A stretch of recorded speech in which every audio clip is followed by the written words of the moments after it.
రెగ్యులర్గా మనం డ్రైవ్స్ చేస్తూనే ఉన్నాం, ట్రాఫిక్ పోలీసులు, అయినప్పటికీ సైలెన్సర్స్ వస్తూనే ఉన్నాయి. ఈ సైలెన్సర్స్ వాడడం వల్ల శబ్ద కాలుష్యంతో పాటు చుట్టుపక్కల ఉన్న వాళ్ళకి ఆరోగ్య రీత్యా కూడా చాలా ఎఫెక్ట్ పడుతుంది. ఆ విషయంలో భాగంగా నిన్న మన ఆఫీసర్స్ వెహికల్ చెకింగ్లో చేస్తుంటే సైలెన్సర్స్ దొరికితే దాన్ని ముందు తీసుకువెళ్ళారు. ఎక్కడ కొంటున్నారు, ఎక్కడ అమ్ముతున్నారు అనే వాటిలో. అయితే ఈ Lakshmi Narasimha automobiles and consultant యజమాని దగ్గర అక్కడికి వెళ్ళి వెరిఫై చేస్తే టోటల్ 8 కొత్త సైలెన్సర్లు, 11 సెకండ్ హ్యాండ్ సైలెన్సర్లు, అది కాకుండా మళ్ళీ శివశంకర్ ఆటోమొబైల్స్లో 11 సెకండ్ హ్యాండ్ నిషేధిత సైలెన్సర్స్ దొరికినాయి. ఇట్లాంటి షాప్స్ కొన్ని వెరిఫై చేస్తే Lohia automobiles, Vijayalakshmi automobiles, Shivashankar automobiles, Sri Lakshmi Narasimha automobiles, ఇక్కడ మనకి సెకండ్ హ్యాండ్ లేదంటే ఫస్ట్ హ్యాండ్ సైలెన్సర్స్, నిషేధిత సైలెన్సర్స్ అమ్ముతున్నారు.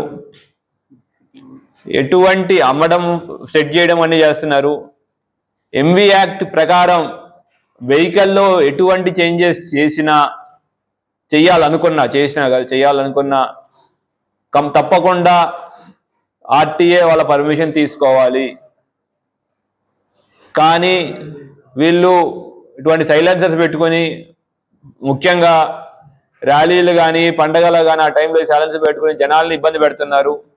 సో ఎవరెవరైతే ఇటువంటి సైలెన్సర్స్ అమ్ముతున్నారో వాళ్ళ మీద కూడా ఇప్పటి నుంచి కేసులు చేయడం జరుగుతూ ఉంది.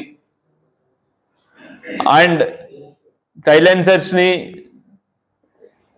ఏవైతే సౌండ్ లిమిట్ ఉంటుంది మనకి ప్రతిదానికి ఎంబీఆర్ ప్రకారం ప్రతి వెహికల్కి, ఆ విత్ ఇన్ లిమిట్లోనే ఆ వెహికల్ ఎగ్జాస్ట్ సిస్టమ్ పనిచేయాలా.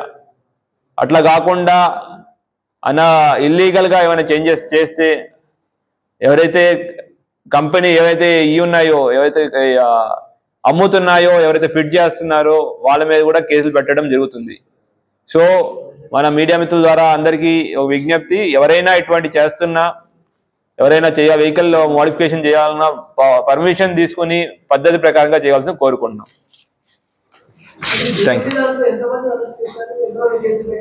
బిఎంబి దాంట్లో ఎవరైతే అక్యూజ్ ఉన్నాడో వాడి శేఖర్ అనే అతన్ని తీసుకున్నాం.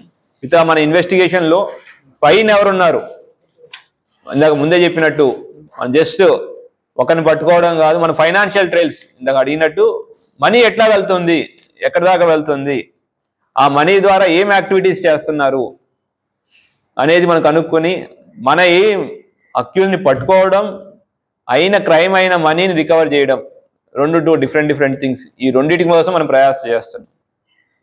Thank you.